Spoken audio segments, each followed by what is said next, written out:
Hello dear students, today we are having a discussion on the last and final chapter of semester 1 and of our textbook Fine Tuner English. നിങ്ങൾക്ക് തന്നിരിക്കുന്ന സിലബസിലെ നമുക്കിനി cover ചെയ്യാനുള്ള last ചാപ്റ്ററാണ് നമ്മൾ discuss ചെയ്യുന്നത്. ഇതോടുകൂടി നമ്മുടെ എല്ലാ ടോപ്പിക്സും കംപ്ലീറ്റ് ആവുകയാണ് semester 1. As I already said we are moving on with semester 2. നമ്മൾ എത്രയും പെട്ടെന്ന് തന്നെ സെമസ്റ്റർ 2 സ്റ്റാർട്ട് ചെയ്യും. പിന്നെ നമുക്ക് ലാസ്റ്റ് ചാപ്റ്ററാണ് ഡീൽ ചെയ്യാനുള്ളത്. സെക്ഷൻ ഐയിലെ ചാപ്റ്റേഴ്സ് ആയിരുന്നു നമ്മൾ പഠിച്ചുകൊണ്ടിരുന്നത്. അതിൽ നമ്മൾ ഇൻട്രോഗേറ്റീവ്സ് ആൻഡ് നെഗറ്റീവ്സ് ആയിരുന്നു സെക്ഷൻ ഐയുടെ ഹെഡിങ്. അതിൽ എങ്ങനെയാണ് നെഗറ്റീവ്സ് ഫോം ചെയ്യുന്നത്, ക്വസ്റ്റ്യൻസ് എങ്ങനെയാണ് ഫോം ചെയ്യുന്നത്, what, how to frame question, ഇതെല്ലാം നമ്മൾ ഡീൽ ചെയ്തത്. ഇനി നമ്മൾ ലാസ്റ്റ് ചാപ്റ്ററിലോട്ട് മൂവ് ചെയ്യുകയാണ്. The last chapter is a very important chapter, question tag. ഏറ്റവും കൂടുതൽ എക്സാമിന് ചോദിക്കുന്ന ഒരു പോർഷനാണിത്. And the title is the question tag. Okay, the question tag. So we are moving on with the chapter. Let's see what's in this chapter. I think it's better to deal with the textbook first and then we'll have a summarizing of what we have learned. അപ്പോൾ നമ്മൾ ആദ്യം ടെക്സ്റ്റിലോട്ട് തന്നെയാണ് പോകുന്നത്, എന്നിട്ടാണ് നമ്മളൊരു സമ്മറിയിലോട്ട് പോകുന്നത്. So chapter 59, the question tag. We had a glance at the different types of questions in the chapter how to frame questions. നമ്മൾ chapter how to frame questions ഉള്ള ചാപ്റ്ററിൽ എങ്ങനെയാണ് ക്വസ്റ്റ്യൻസ് ക്രിയേറ്റ് ചെയ്യേണ്ടത്, ആക്യുറേറ്റ് മീനിങ് അനുസരിച്ച് എങ്ങനെയൊക്കെയാണ് ചെയ്യേണ്ടതെന്നൊക്കെ detail ആയിട്ട് പഠിച്ചതാണ്. The question tag which was briefly referred to in the chapter is being singled out here for a detailed discussion. ഞാനത് പഠിച്ചപ്പോൾ എന്താണ് ക്വസ്റ്റ്യൻ ടാഗ് എന്നും എങ്ങനെയാണ് ക്വസ്റ്റ്യൻ ടാഗ് ഡെവലപ്പ് ചെയ്യുന്നതെന്നും ഒക്കെ അന്നേരം ജസ്റ്റ് ഒന്ന് പറഞ്ഞായിരുന്നു. ഈ ചാപ്റ്ററിൽ നമ്മൾ ഇൻ ഡീറ്റെയിൽ ആയിട്ടാണ് അതിനെക്കുറിച്ച് പഠിക്കുന്നത്. Now consider the following sentences. He lives with his parents, doesn't he? C, he lives with his parents, doesn't he? He doesn't live with his parents, does he? See, ഇത് രണ്ടും question types ആണ്. നിങ്ങൾ ശ്രദ്ധിച്ച് നോക്കണം. നമുക്ക് എപ്പോഴും confusing ആയിട്ടുള്ള, നമുക്ക് ഉപയോഗിക്കാൻ ഭയങ്കര ടെൻഷനുള്ള കാര്യങ്ങളാണ് ഈ ക്വസ്റ്റ്യൻ ടാഗ്സ് എന്ന് പറയുന്നത്. And it is very very very important. അപ്പോൾ എല്ലാം പറയുന്നത് വളരെ ശ്രദ്ധിച്ച് നോക്കണം. He lives with his parents, doesn't he? See, അവൻ്റെ പേരൻസിൻ്റെ കൂടെയാണ് ജീവിക്കുന്നത്, അല്ലേ? See, doesn't he, does not he. അല്ലെങ്കിൽ he does not live with his parents, does he? See, ഇത് രണ്ടും രണ്ട് ടൈപ്പാണ്. In the above sentences a statement is followed by a tag question. അല്ലെങ്കിൽ ഒരു ക്വസ്റ്റ്യൻ ടാഗ് അല്ലെങ്കിൽ ടാഗ് ക്വസ്റ്റ്യൻ എന്ന് പറയുന്നത് ഈ നമ്മൾ മുകളിൽ പറഞ്ഞ സെൻറ്റൻസസിലെ കോമ കഴിഞ്ഞ് വരുന്ന ആ ഒരു ഇതില്ലേ, ഡസൻറ്റ് ഹീ? ഒരു സ്റ്റേറ്റ്മെൻറ്റ് പറഞ്ഞിട്ട് ഒരു ക്വസ്റ്റ്യൻ ടാഗും കൂടി ഇട്ടിട്ട് അതൊരു ക്വസ്റ്റ്യനായിട്ട് കൺവേർട്ട് ചെയ്യുവാണ്. അപ്പോൾ അങ്ങനെ ചെയ്യുന്നതിനാണ് നമ്മൾ ക്വസ്റ്റ്യൻ ടാഗ്സ് എന്ന് പറയുന്നത്. അപ്പോൾ ആദ്യത്തേലെ ക്വസ്റ്റ്യൻ ടാഗ് എന്ന് പറയുന്നത് ഡസൻ ഹീ ആണ്. രണ്ടാമത്തേതിലെ ക്വസ്റ്റ്യൻ ടാഗ് എന്ന് പറയുന്നത് ഡസ് ഹീ ആണ്. So this is they are actually question tags. The statement makes an assumption. Assumption means ഒരു മുൻവിധി എന്നൊക്കെ പറയുന്നത് പോലെയാണ്. The statement makes an assumption and the short question invites the listener's confirmation. C, നമ്മൾ ആദ്യം ഈ പറയുന്ന രണ്ട് ക്വസ്റ്റ്യൻസിൻ്റെയും ആദ്യം ആ കോമയ്ക്ക് മുൻപ് നമ്മൾ പറഞ്ഞിരിക്കുന്നതാണ് ആക്ച്വലി സ്റ്റേറ്റ്മെൻ്റ് എന്ന് പറയുന്നത്. അത് രണ്ടുമാണ് ശരിക്കും സ്റ്റേറ്റ്മെൻറ്റ്സ്. നമ്മൾ അതിൻ്റെ കൂടെ ഒരു ക്വസ്റ്റ്യൻ ടാഗും കൂടി ഇട്ട് അതൊരു ക്വസ്റ്റ്യനായിട്ട് കേട്ടുകൊണ്ടിരിക്കുന്ന ആൾ കൺഫേം ചെയ്യണം, അവൻ്റെ പേരൻസും കൂടെ അല്ല ജീവിക്കുന്നത്, അല്ലേ എന്ന് നമ്മൾ മലയാളത്തിൽ ചോദിക്കില്ലേ, അത് തന്നെയാണ്. നമ്മളൊരു സ്റ്റേറ്റ്മെൻറ്റ് പറയുവാണ്, എന്നിട്ട് ആ സ്റ്റേറ്റ്മെൻറ്റിൻ്റെ കൂടെ ഒരു ക്വസ്റ്റ്യനും കൂടി ഇട്ടിട്ട് അങ്ങനെയല്ലേ എന്ന് കേൾക്കുന്നയാളുടെ അറ്റൻഷൻ കിട്ടാൻ വേണ്ടിയാണ് അങ്ങനെ ചോദിക്കുന്നത്. So we are actually inviting the listeners, കേൾക്കുന്നയാളുടെ ഒരു അറ്റൻഷൻ, കൺഫർമേഷൻ, അല്ലേ, ഉറപ്പല്ലേ എന്നുള്ള രീതിയിൽ നമ്മൾ ചോദിക്കുന്നത്. The following general points may be borne in mind. അപ്പോൾ നമ്മളിങ്ങനെ ക്വസ്റ്റ്യൻ ടാഗ്സ് ക്രിയേറ്റ് ചെയ്യുന്നത് ഇങ്ങനെയാണ്. നമ്മൾ ഓരോന്നിൻ്റെയും ടെൻസ് അനുസരിച്ച്, നമ്മൾ ഹൗ ടു ഫ്രെയിം ക്വസ്റ്റ്യൻസിൽ ഡീറ്റെയിൽ ആയിട്ട് പഠിച്ചതാണ്. ഓരോന്നിൻ്റെയും ടെൻസ് അനുസരിച്ച് എങ്ങനെയാണ് ക്വസ്റ്റ്യൻസ് ഡെവലപ്പ് ചെയ്യേണ്ടതെന്നൊക്കെ ഡീൽ ചെയ്തായിരുന്നു. അപ്പം അതനുസരിച്ച് നമ്മൾ ഡിഫറെൻറ്റ് പോയിൻറ്റ്സ് ഉണ്ട്, നമ്മൾ ഓർത്തിരിക്കേണ്ട അല്ലെങ്കിൽ ഇമ്പോർട്ടൻ്റ് ആയ കുറച്ച് പോയിൻറ്റ്സ് ഉണ്ട് ക്വസ്റ്റ്യൻ ടാഗ്സ് ക്രിയേറ്റ് ചെയ്യുമ്പം. അപ്പോൾ അതെന്തൊക്കെയാണെന്നാണ് നമ്മൾ ഡീറ്റെയിൽ ആയിട്ട് നോക്കുന്നത്. As you can see, a positive sentence is followed by a negative question tag and a negative statement is followed by a positive question tag. Very very important ആണ്. നമ്മൾ ഈ പറഞ്ഞ example തന്നെ നോക്കിയാൽ മതി. He lives with his parents, അതൊരു positive statement ആണ്. അതിൻ്റെ കൂടെ നമ്മളൊരു നെഗറ്റീവാണ് ആഡ് ചെയ്യുന്നത്, ഡസൻറ്റ് ഹീ. അതേസമയം he does not live with his parents, does he. See, അപ്പോൾ സ്റ്റേറ്റ്മെൻറ്റ് നെഗറ്റീവായിട്ടാണ് വരുന്നതെങ്കിൽ ക്വസ്റ്റ്യൻ ടാഗിൽ പോസിറ്റീവായിട്ട് ഡസ് ഹീ, നോട്ട് ഉപയോഗിക്കേണ്ട കാര്യമില്ല.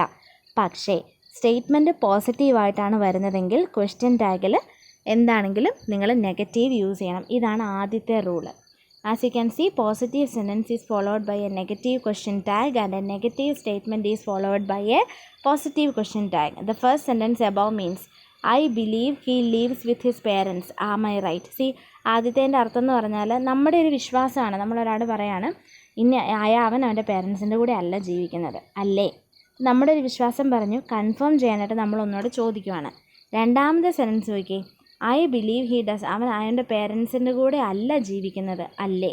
രണ്ടിൻ്റെയും ആ ഒരു മലയാളത്തിൽ നമ്മൾ പറയുമ്പോൾ അല്ലേ, ആം ഐ റൈറ്റ് എന്നാണ് ചോദിക്കുന്നത്. പക്ഷേ ഡസ് നോട്ട് ലീവും ഡസ് ലീവും തമ്മിലുള്ള ലിവ്സും തമ്മിലുള്ള വ്യത്യാസമാണ് വന്നിരിക്കുന്നത്. അപ്പോൾ ഇത്ര ഓർത്താൽ മതി. നമ്മളൊരു ക്വസ്റ്റ്യൻ ടാഗ് ഫോം ചെയ്യുമ്പം അതിൻ്റെ സ്റ്റേറ്റ്മെൻറ്റ് പോസിറ്റീവ് ആണെങ്കിൽ ക്വസ്റ്റ്യൻ ടാഗ് നെഗറ്റീവ് ആയിരിക്കണം. സ്റ്റേറ്റ്മെൻറ്റ് നെഗറ്റീവ് ആണെങ്കിൽ ക്വസ്റ്റ്യൻ ടാഗ് പോസിറ്റീവ് ആയിരിക്കണം. This you have to remember. So that is the first point.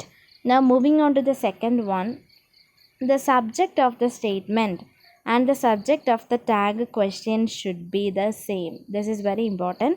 സ്റ്റേറ്റ്മെൻറ്റിൻ്റെ സബ്ജക്റ്റും ക്വസ്റ്റ്യൻ ടാഗിൻ്റെ സബ്ജക്റ്റും ഒന്നായിരിക്കണം. അതായത് he is a dark horse, isn't he എന്ന് വേണം ചോദിക്കാൻ. അതായത് സബ്ജക്റ്റ് ഏത് ഫോമിലാണ് യൂസ് ചെയ്തിരിക്കുന്നത് അത് അങ്ങനെ തന്നെ ആയിരിക്കണം. He is a dark horse, isn't he. അല്ലെങ്കിൽ എന്താണ് വേറൊന്നും, he is a dark horse, is in the horse എന്നൊന്നും ചോദിക്കാൻ പാടില്ല. ഈസ് ഇൻ ഹീ എന്ന് തന്നെ ചോദിക്കണം. അപ്പോൾ സ്റ്റേറ്റ്മെൻറ്റിൻ്റെ സബ്ജക്റ്റ് എന്താണോ അത് തന്നെ ആയിരിക്കണം ക്വസ്റ്റ്യൻ ടാഗിൻ്റെയും സബ്ജക്റ്റ്. ഇനി that is the second point. Now the third point, the tag question has the same tense as the statement. This is also important. Question ടാഗിനും അതുപോലെ തന്നെ സ്റ്റേറ്റ്മെൻറ്റിനും ഒരേ ടെൻസ് ആയിരിക്കണം. He did not come, did he.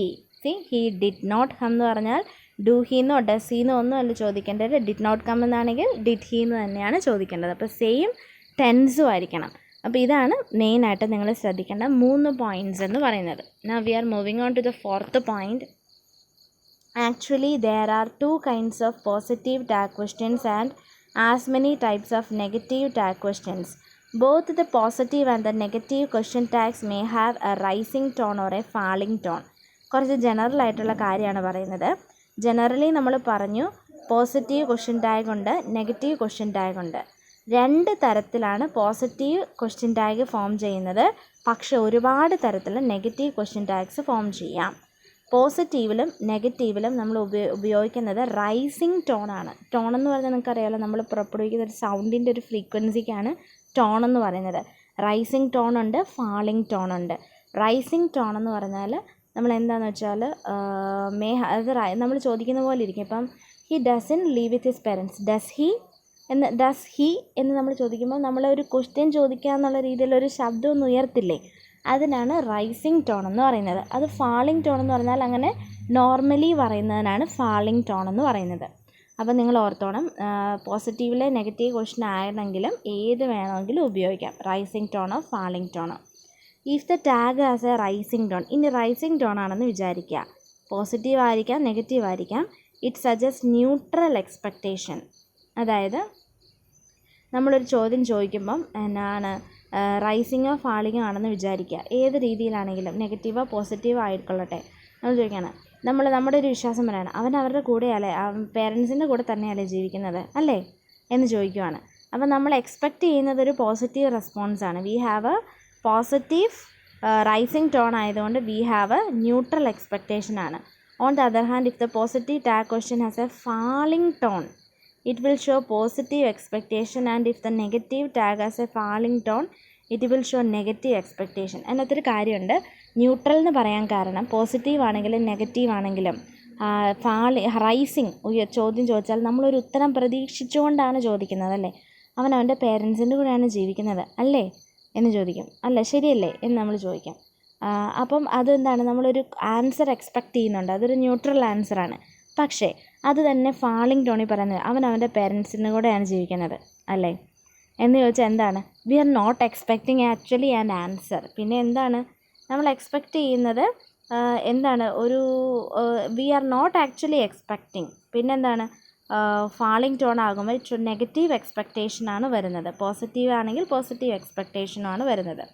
Positive expectation means we expect the answer to be yes. See falling ടോണിൽ നമ്മൾ ഉദ്ദേശിക്കുന്നത് നമ്മൾ ചെറിയൊരു അറിയാൻ വേണ്ടിയുള്ള ആകാംക്ഷ കൊണ്ടൊന്നുമില്ല, അങ്ങനെയൊക്കെയാണ് ഇവിടെ കാര്യങ്ങൾ നടക്കുന്നത് അല്ലേ എന്ന് നമ്മൾ ചോദിച്ചാൽ എന്താണ്, അങ്ങനെ നമ്മളൊരു ക്വസ്റ്റ്യൻ ചോദിക്കുകയാണെങ്കിൽ നമ്മൾ യെസ് പറയാനുള്ള ഒരു അനുവാദം മാത്രമേ നമ്മൾ ഉത്തരം പറയുന്ന ആൾക്ക് കൊടുത്തിട്ടുള്ളൂ. സി സോ പോസിറ്റീവ് എക്സ്പെക്റ്റേഷൻ എന്ന് പറഞ്ഞാൽ we are expecting an answer to be yes. Negative expectation means we are expecting an answer to be no. അപ്പം റൈസിങ് ടോൺ വന്നാൽ എപ്പോഴും we are expecting a good response, neutral response. പക്ഷേ falling tone വന്നാൽ അതനുസരിച്ച് change ഉണ്ടാകും. If the question tag in he is not John is he has a falling tone we expect the answer no. ഇങ്ങനെ നമ്മൾ categorise ചെയ്താൽ മതി. He is not John is he എന്ന് ചോദിക്കുകയാണെങ്കിൽ, നമ്മൾ റൈസിങ് ടോൺ ചോദിക്കുകയാണെങ്കിൽ he is not John is he എന്ന് ചോദിക്കുമ്പോൾ എന്താണ്, നമ്മളൊരു എക്സ്പെക്റ്റ് ചെയ്യുന്നത് യെസ് എന്നുള്ളൊരു ഉത്തരവാണ്. പക്ഷേ ഫാളിംഗ് ടോണിലാണെങ്കിലോ he is not John is he എന്ന് ചോദിച്ചാൽ ഓ നോ. അത് നമ്മുടെ ടോണിൻ്റെ വ്യത്യാസമാണ്. നമ്മൾ ഓരോരുത്തർ ഭീഷണിപ്പെടുത്തിയൊക്കെ ഓരോന്ന് പറയാറില്ല, അത്രയേ ഉള്ളൂ. ഇത് ടോണിൻ്റെ ചേഞ്ച് അനുസരിച്ച് ആൻസേഴ്സും ചേഞ്ച് ചെയ്യും. Then everybody knows these rules but every other question tag they write is wrong. See, നമുക്ക് ഈ റൂൾസ് എല്ലാവർക്കും തന്നെ അറിയാവുന്നതാണ്, പക്ഷേ എഴുതി വരുമ്പോൾ എല്ലാവരും തെറ്റാണ് എഴുതാറുള്ളത്. Why is it so? Most other languages have only one question tag form. അതാണ് കാര്യം. അതായത് നമ്മൾ ഈ ഒരേ ക്വസ്റ്റ്യൻ ടാഗേ ഉള്ളൂ. ഇപ്പം ഞാൻ മലയാളത്തിൽ പറഞ്ഞ നിങ്ങൾ ശ്രദ്ധിച്ചാൽ മതി. John leaves with his parents, does he? John does not live with his parents. John lives with his parents, doesn't he? John does not live with his parents ആണെങ്കിൽ does he? സി ഇത് രണ്ടും മലയാളത്തിലോട്ട് നമ്മൾ മാറ്റുമ്പം John പേരൻസിൻ്റെ കൂടെയാണ് ജീവിക്കുന്നത് അല്ലേ, ആണല്ലോ അല്ലേ. അതെന്ന് വെച്ചാൽ നമുക്കൊരു ക്വസ്റ്റ്യൻ ടാഗേ ഉള്ളൂ, അതിൽ പോസിറ്റീവും ഇല്ല നെഗറ്റീവും ഇല്ല. ഒരുപാട് ലാംഗ്വേജസിന് അങ്ങനെയാണ്, നമ്മൾ അതാണ് ഉപയോഗിച്ചിരിക്കുന്നത്. അതുകൊണ്ടാണ് ഇംഗ്ലീഷിലെ നെഗറ്റീവും പോസിറ്റീവും എന്താ വരുമ്പോൾ നമുക്കത് വലിയ വ്യത്യാസം തോന്നാത്തത്. But actually there is a difference. Okay,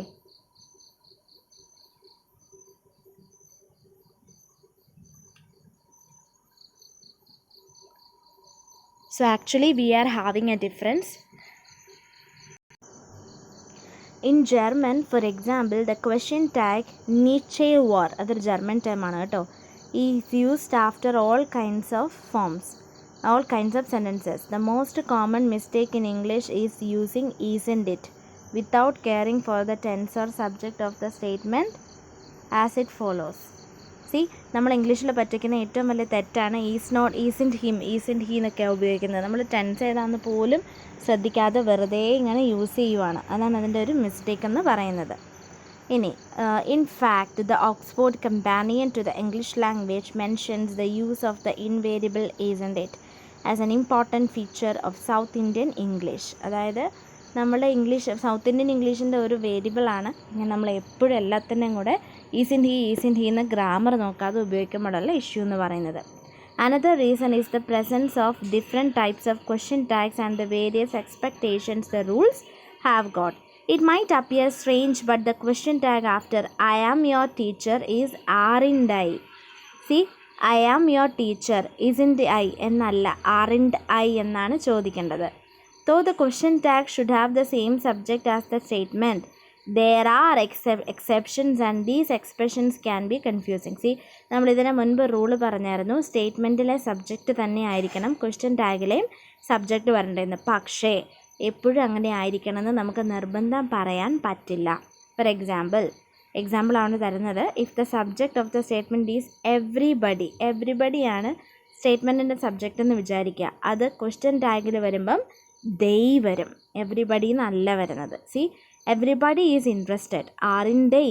C കണ്ടോ, everybody is interested, aren't everybody എന്ന് വീണ്ടും ചോദിക്കേണ്ട കാര്യമില്ല, ആറിൻറ്റ് they. അപ്പോൾ നമ്മൾ എത്ര പറഞ്ഞാലും ചെറിയ ചെറിയ വേരിയേഷൻസ് അങ്ങോട്ടും ഇങ്ങോട്ടുമൊക്കെ വരാൻ സാധ്യത കൂടുതലാണ്. Nothing nobody etcetera change to appropriate pronoun. ഈ എവ്രിബഡി ദേ ആകുന്നതുപോലെ നത്തിങ്ങും നോബഡിയൊക്കെ ചേഞ്ച് ചെയ്യും. Nothing can stop us, can't it. Nobody can asked for it, did they. See, nothing എന്ന് പറഞ്ഞാൽ ഒരു ഒബ്ജക്റ്റിനോടാണ്, ആൾക്കാരെ അല്ല. അതുകൊണ്ടാണ് ഇറ്റ് ഉപയോഗിച്ചിരിക്കുന്നത്. Nothing can stop us, can it. അതുപോലെ തന്നെ nobody asked for it, did they. See, അവിടെ നമ്മൾ ദേ ആണ് വന്നിരിക്കുന്നത്. അപ്പോൾ എന്താണ് actually, according to the word use in the statement there can be A change in the question tag usage. അത്രയാണ് നമ്മുടെ 6th point. Now we are moving on to the 5th one. If the statement uses the there is construction, ഒരു there is construction ആണ് ഉപയോഗിക്കുന്നതെന്ന് വിചാരിക്കുക. There can be used as the subject of the question tag. ഈ ഒരു there is construction ആണ് ഉപയോഗിക്കുന്നതെങ്കിൽ there ഒരു subject ആയിട്ട് ക്വസ്റ്റ്യൻ ടാഗ് ആയിട്ട് ഉപയോഗിക്കുക. എങ്ങനെയാണെന്ന് നോക്കിയേ, there is something wrong, is in there. കണ്ടോ? അപ്പം ആ there തന്നെ നമുക്കൊരു ക്വസ്റ്റ്യൻ ടാഗ് ആയിട്ട് ഉപയോഗിക്കാം. ഒരു സബ്ജക്റ്റ് വരണമെന്നില്ല. there is something wrong, is in there എന്നൊക്കെ ചോദിക്കാം. That is a 5th point. Now moving on to the 6th one. Question tags can follow imperative sentences also. See, what are imperative sentences? The question tags commonly used after imperatives are will you, want you, would you, can you, can't you, etc. They are not questions but just another way of saying please. They have a rising tone. Want you is used after invitation. Sit down, want you. Imperative എന്ന് പറഞ്ഞാൽ നമ്മളിങ്ങനെ commanding അല്ല, പക്ഷേ statement പോലെ തന്നെ വരുന്ന sentences ആണ്, പക്ഷേ ഒരു ആക്ഷൻ ഡിനോട്ട് ചെയ്യുന്നതാണ്. അതായത് നമ്മൾ ഇമ്പറേറ്റീവ്സിൻ്റെ കൂടെ ക്വസ്റ്റ്യൻ ടാഗ്സ് ഉപയോഗിക്കാം എന്നാണ് ഇവർ പറയുന്നത്. ക്വസ്റ്റ്യൻ ടാഗ്സ് ഉപയോഗിക്കുമ്പോൾ നമ്മൾ അതിൻ്റെ കൂടെ will you, won't you, would you, can't you, can you, can't you ഒക്കെയാണ് കൂടുതലും ഉപയോഗിക്കുന്നത്. അവർ ആക്ച്വലി ക്വസ്റ്റ്യൻസ് അല്ല, പക്ഷേ എന്താണ്, പ്ലീസ് എന്ന് പറയുന്ന രീതിയാണ്. സിറ്റ് ഡൗൺ പ്ലീസ് എന്നൊക്കെ പറയാറില്ലേ, അതുപോലെ തന്നെയാണ് സിറ്റ് ഡൗൺ, വോണ്ട് യു, ഇരിക്കുകയല്ലേ. നമ്മളതിന് കുറച്ചുകൂടെ ഒരു ബഹുമാനത്തോടു കൂടിയാണ് അങ്ങനെയുള്ള ക്വസ്റ്റ്യൻ ടാഗ്സ് യൂസ് ചെയ്യുന്നത്. അപ്പോൾ അതിനാണ് നമ്മൾ ഇമ്പറേറ്റീവ്സിൻ്റെ കൂടെ കാണ്ട് യു, വോണ്ട് യു എന്നൊക്കെ യൂസ് ചെയ്യുമെന്ന് പറഞ്ഞിരിക്കുന്നത്, വിൽ യു ഒക്കെ. അത് നമ്മൾ കൂടുതലും റൈസിങ് ടോണിലാണ് പറയുന്നത്. Won't you is used after invitation. Invitation പറയുമ്പോൾ you have to come, won't you എന്ന് നമുക്ക് ചോദിക്കാം. വരില്ലേ, വോണ്ട് യു എന്ന് ചോദിക്കാം. അതായത് വരൂല്ലേ എന്നൊക്കെ നമ്മൾ ചോദിക്കുകയല്ലേ, അങ്ങനെ ഒരു മെത്തേഡിൽ യൂസ് ചെയ്യാം. Sit down, won't you, won't you, sit down, won't you എന്ന് ചോദിക്കല്ലേ, ഇരിക്കുകയല്ലേ എന്ന് നമ്മൾ ചോദിക്കുക. പ്ലീസ്, പ്ലീസ് എന്ന് പറയുന്ന ഒരു രീതിയാണത്. The other imperatives are used to ask people to do things. A positive imperative can be followed by a positive or negative question tag, but a negative imperative is usually followed only by will you. ഇത് ഓർത്തിരുന്നോണം. Positive ഇമ്പറേറ്റീവ്സിൽ negative question ടാഗും positive question ടാഗും വരാം, no issues. പക്ഷേ negative ഇമ്പറേറ്റീവിൽ will you എന്ന് പറയുന്ന ഒരൊറ്റ ടേം മാത്രമേ വരുള്ളൂ. ദിസ് ഈസ് വെരി ഇമ്പോർട്ടൻറ്റ്, ഓർത്തിരുന്നോണം. Stop that noise, will you. See, stop എന്ന് പറയുമ്പോൾ നെഗറ്റീവാണ്. Stop that noise, will you എന്ന് ചോദിക്കും. അല്ലെങ്കിൽ close the door, can't you. Don't forget it, will you. അതൊക്കെ നമ്മളെന്ന് പറഞ്ഞാൽ എന്താണ്, കുറച്ച് നെഗറ്റീവ് യൂസ് ചെയ്ത് വരുന്നിടത്ത് എപ്പോഴും വിൽ യു ആണ് കൂടുതലായിട്ട് ഉപയോഗിക്കുന്നത്. പക്ഷേ പോസിറ്റീവ് ആണെങ്കിൽ അവിടെ നെഗറ്റീവോ പോസിറ്റീവോ എന്ത് വേണമെങ്കിലും ക്വസ്റ്റ്യൻ ടാഗിൽ വരാം. അതാണ് നമ്മൾ ഓർത്തിരിക്കേണ്ട കാര്യം. Now we are moving on to the next point, and that is 7th one. 7th point says there is an interesting and rather confusing type of question tags known as same way question tag. See, this is a rare one. Same way question tag എന്ന് പറഞ്ഞ് കുറച്ച് confusing ആയിട്ടുള്ള ഒരു question tags forms ഉണ്ട്. അതെന്താണെന്ന് നോക്കാം.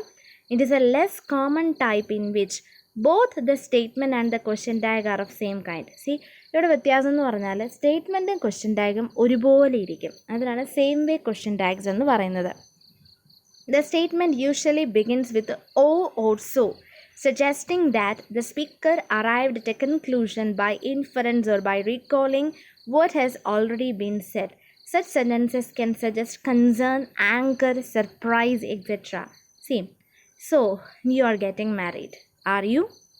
എന്ന് ചോദിച്ചാൽ നമ്മൾ അങ്ങനെയുള്ള സെൻറ്റൻസസ് എന്ന് പറഞ്ഞാൽ രണ്ടും നമുക്ക് വലിയ വ്യത്യാസമൊന്നും തോന്നിയില്ല, എല്ലാം ഒരുപോലെ ഇരിക്കും. എന്നാലൊരു ക്വസ്റ്റ്യൻ ടാഗ് ഉണ്ടോ എന്ന് ചോദിച്ചാൽ ഉണ്ട് താനും. അതിനുള്ളൊരു എക്സാമ്പിളാണ് ഈ പറഞ്ഞിരിക്കുന്നത്. അതിനകത്ത് സർപ്രൈസ്, ആങ്കർ, കരുതൽ ഒക്കെ വരാം. So you are getting married, are U എന്നാൽ ക്വസ്റ്റ്യൻ്റെ ആവശ്യമില്ല. അത് അപ്പോൾ നിങ്ങൾ കല്യാണം കഴിക്കാൻ പോവാണല്ലേ നമ്മൾ പറയില്ലേ മലയാളത്തിൽ, അതുപോലെ തന്നെയാണ്. So are you getting married, are you you are getting married, are you എന്നൊക്കെ ചോദിക്കും. അല്ലെങ്കിൽ oh you are a vegetarian, are you എന്ന് പറഞ്ഞാൽ നമ്മൾ ഫുഡ് കഴിക്കാൻ പോവുകയാണ്. ഫുഡ് കഴിച്ചുകൊണ്ടിരിക്കുമ്പോൾ നിങ്ങളുടെ ഒരു ഫ്രണ്ട് വെജിറ്റബിൾ മാത്രമേ കഴിക്കുന്നുള്ളൂ. അപ്പോൾ നമുക്ക് മനസ്സിലായാലും വെജിറ്റേറിയൻ ആണ്. അപ്പോൾ വെറുതെ ഒരു ഭംഗിക്ക് നമ്മൾ ചോദിക്കുകയാണ്, oh you are a vegetarian, are you, വെറുതെ ഒരു ഭംഗിക്ക് ചോദിക്കുന്നതാണ്. അപ്പോൾ അങ്ങനെ ഒരു സോ അല്ലെങ്കിൽ ഓയൊക്കെ വെച്ച് സ്റ്റാർട്ട് ചെയ്യുന്നതിനെയാണ് നമ്മൾ സെയിം വേ ക്വസ്റ്റ്യൻ ടാഗ് എന്ന് പറയുന്നത്. അത് പ്രത്യേകം അതിൻ്റെ യൂസേജ് ഒന്നുമില്ല, പക്ഷേ വി വിൽ യൂസ് ദാറ്റ്. ഒരു പൊളൈറ്റ് മാനർ എന്നുള്ള രീതിയിൽ നമ്മളത് ഉപയോഗിക്കും, അത്രേ ഉള്ളൂ. Negative sentences also can have same way. ഇത് പോസിറ്റീവിൽ മാത്രമല്ല നെഗറ്റീവിലും ഉണ്ടാകാം. A negative question can be followed by a negative tag. The tag would then suggest an angry. പക്ഷേ ഇവിടെ നമ്മൾ കാണിക്കുന്ന സർപ്രൈസും കൺസേണും ഒന്നുമല്ല. നെഗറ്റീവ് വരുമ്പം ആംഗ്രി ടോണാണ് വരുന്നത്, ദേഷ്യമാണ് അവിടെ ആക്ച്വലി വരുന്നത്. നോക്കിയേ, so you won't admit your guilt, won't you എന്ന് ചോദിക്കുമ്പോൾ എന്താണ് ആക്ച്വലി, അപ്പം നീ നിൻ്റെ തെറ്റ് സമ്മതിക്കാൻ തയ്യാറല്ല അല്ലേ എന്ന് നമ്മൾ ചോദിക്കില്ലേ. അപ്പോൾ എന്താണത്, ദേഷ്യമാണ് നമുക്ക് ആക്ച്വലി. അപ്പോൾ നമ്മൾ അവർ സമ്മതിക്കാൻ തയ്യാറല്ല, നമ്മൾ എത്ര പറഞ്ഞിട്ടും നമ്മൾ പിന്നെ ഒപ്പം നീ സമ്മതിക്കില്ല അല്ലേ നമ്മൾ ചോദിക്കില്ലേ, അത് തന്നെയാണിത്. അപ്പോൾ അതൊരു won't you type same way question tag എന്നുള്ള ടൈപ്പ് നെഗറ്റീവിൽ വന്നു കഴിയുമ്പോൾ ആംഗ്രി ആണ് ആക്ച്വലി കാണിക്കുന്നത്. പോസിറ്റീവ് ആണെങ്കിൽ ഒരു സർപ്രൈസ് അല്ലെങ്കിൽ ഒരു കൺസേൺ ഒക്കെയാണ് ആക്ച്വലി അതിനകത്ത് വരുന്നത്. So that is very important. Now moving on to the last point. There is yet another type of tags called reinforcement tags. See, നമ്മളിനി ഒരു ടാഗും കൂടെ ഉണ്ട്. ക്വസ്റ്റ്യൻ ടാഗ് നമ്മൾ പറഞ്ഞു, സെയിം വേ ക്വസ്റ്റ്യൻ ടാഗ് പറഞ്ഞു, ഇനി reinforcement tag. they are not question tags proper. ശരിക്കും reinforcement tags എന്ന് പറഞ്ഞാൽ അവർ നമ്മൾ ആക്ച്വലി മീനിങ് നോക്കുമ്പോൾ പറയുമ്പോൾ റീഇൻഫോഴ്സ്മെൻറ്റ് എന്ന് പറഞ്ഞാൽ എന്നറിയോ, നമ്മൾ ഈ നമ്മൾ നന്നായിട്ട് ചിലർ പോസിറ്റീവ് റീഇൻഫോഴ്സ്മെൻ്റ് ഉണ്ട്, നെഗറ്റീവ് റീഇൻഫോഴ്സ്മെൻറ്റ്. ഇപ്പോൾ ഒരാൾ നല്ലൊരു കാര്യം ചെയ്യാണ്, ഓ വെരി ഗുഡ് എന്ന് നമ്മൾ പറയുകയാണ്. ഇപ്പോൾ നിങ്ങൾ ക്ലാസ്സിൽ ഒരു ആൻസർ പറയുകയാണ്, അപ്പം ഞാൻ പറയുകയാണ് oh good very good, keep it up, excellent എന്നൊക്കെ പറയില്ലേ, അതിനാണ് റീഇൻഫോഴ്സ്മെൻറ്റ്. അത് പോസിറ്റീവ് ഉണ്ട് നെഗറ്റീവ് ഉണ്ട്. നെഗറ്റീവ് പറയുമ്പോൾ ഡോണ്ട് ഡു ദാറ്റ് എന്നൊക്കെ പറയില്ലേ, അതൊക്കെയാണ് ആക്ച്വലി നെഗറ്റീവ് റീഇൻഫോഴ്സ്മെൻറ്റ്. അപ്പോൾ നമ്മൾ കൊടുക്കുന്ന ആ ഒരു പുഷാണ് അല്ലെങ്കിൽ ആ ഒരു പ്രോത്സാഹനത്തിനാണ് റീഇൻഫോഴ്സ്മെൻറ്റ് എന്ന് പറയുന്നത്. അപ്പോൾ ആ റീഇൻഫോഴ്സ്മെൻറ്റ് ടാഗ്സ് ഉണ്ട്, അതെന്താണെന്ന് നോക്കാം. They are not actually question tags proper. They should not be confused with question tag. Question ടാഗ്സുമായിട്ട് നമ്മൾ കൺഫ്യൂസ് ചെയ്യാൻ പാടില്ല. We sometimes repeat the subject and the auxiliary verb to strengthen an idea. Example നോക്കണം, you are a fool, you are നമ്മൾ പറയണം നീ ശരിക്കും ഒരു മണ്ടൻ തന്നെയാണ് നമ്മൾ പറയാം. മലയാളത്തിൽ നിങ്ങൾ വിചാരിച്ചേ നമ്മൾ എന്തോരോ ടേംസ് യൂസ് ചെയ്യാറുണ്ട്. അല്ലെങ്കിൽ ഇതിനോട് പറഞ്ഞിട്ട് ഒരു കാര്യമില്ല എന്നൊക്കെ പറയാറില്ലേ. അല്ലെങ്കിൽ എന്താണ്, നീ ശരിക്കും ഒരു മണ്ടൻ തന്നെയാണ് എന്നൊക്കെ നമ്മൾ പറയില്ല. അതായത് നമ്മൾ ആദ്യം പറഞ്ഞ സ്റ്റേറ്റ്മെൻറ്റിലെ ഒരു സബ്ജക്റ്റ് അല്ലെങ്കിൽ ഒരു ഓക്സിലറി വെർബ് എടുത്തിട്ട് പിന്നെ ഒന്നുകൂടെ റിപ്പീറ്റ് ചെയ്യും, നമ്മളത് ഊന്നി പറയാനായിട്ട്. അതാണ് റീഇൻഫോഴ്സ്മെൻ്റ് എന്ന് പറയുന്നത്. സോ അങ്ങനെ ആ ഒരു ഊന്നി പറയുന്ന ആ ഒരു, അത് ക്വസ്റ്റ്യൻസ് അല്ല ആക്ച്വലി, പക്ഷെ റീഇൻഫോഴ്സ്മെൻറ്റ് ടാഗ്സ് ആണ്. See, you are a fool, you are. He tells lies, he does. അവൻ എപ്പോഴും നുണ പറയുന്നത്, അതുകൊണ്ട് അവൻ പറഞ്ഞിരിക്കും. സി, നമ്മൾ അങ്ങനെ പറയില്ലേ. പിന്നെ you have exceeded all limits, you have നമ്മൾ താക്കീത് കൊടുക്കുകയാണ്, എല്ലാ പരിധിയും നീ ലംഘിച്ചു കഴിഞ്ഞു, നിങ്ങളത് ലംഘിച്ചു. സി, അപ്പോൾ നമ്മൾ ആ ഒരു അതിനകത്തെ ആ ഒരു സബ്ജക്റ്റും ഓക്സിലറി വെർബും we are repeating it once again. ഒന്നുകൂടെ ഒന്ന് സ്ട്രെസ്സ് കൊടുത്ത് അല്ലെങ്കിൽ ഒരു ഫോഴ്സ് കൊടുത്ത് നമ്മൾ വീണ്ടും റിപ്പീറ്റ് ചെയ്യുവാണ്. അപ്പോൾ അങ്ങനെ യൂസ് ചെയ്യുന്നതിനാണ് റീഇൻഫോഴ്സ്മെൻറ്റ് ടാഗ്സ് എന്ന് പറയുന്നത്.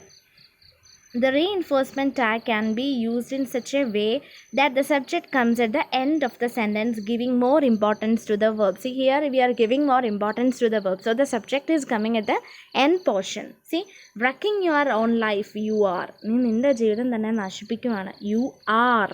See, are is a verb there. അപ്പം ആർ ഇൻ ഡ്യൂ എന്നൊക്കെയാണ് നമ്മൾ ഇതിനു മുമ്പ് ഉപയോഗിച്ചത് ക്വസ്റ്റ്യൻ ടാഗ് വന്നപ്പോൾ. അതായത് അവിടെ ആർ ഇൻ യു ആ ഒരു സബ്ജക്റ്റിനാണ് ഇമ്പോർട്ടൻസ് കൊടുത്തിരിക്കുന്നത്. പക്ഷേ റീഇൻഫോഴ്സ്മെൻറ്റ് ടാഗ്സിന് we always give importance to the verb. അപ്പോൾ വെർബിനാണ് യു ആർ എന്നൊക്കെയാണ് നമ്മൾ പറയുന്നത്. അല്ലാതെ ആർ ഇൻ ഡ്യൂ എന്നുള്ളതിന് മാറ്റി അല്ലെങ്കിൽ ആർ യു എന്നുള്ളത് മാറ്റി യു ആർ റീഇൻഫോഴ്സ് ചെയ്ത് പറയുകയാണ്. ക്വസ്റ്റ്യൻസ് അല്ല ആക്ച്വലി അവിടെ വരുന്നത്. Beginning the sentence with a pronoun and then mentioning the subject by way of a tag produce the same effect. See, നമ്മളൊരു പ്രോനൗൺ വെച്ചൊരെണ്ണം തുടങ്ങിയിട്ട് ഇതുപോലെ തന്നെ ടാഗിങ് ചെയ്താലും ഇതേ ഒരു എഫക്റ്റ് തന്നെയാണ് വരുന്നതെന്നാണ് അവർ പറയുന്നത്. So this is the end of the chapter, and we will have a short summary of this chapter, and then we will discuss the question answers.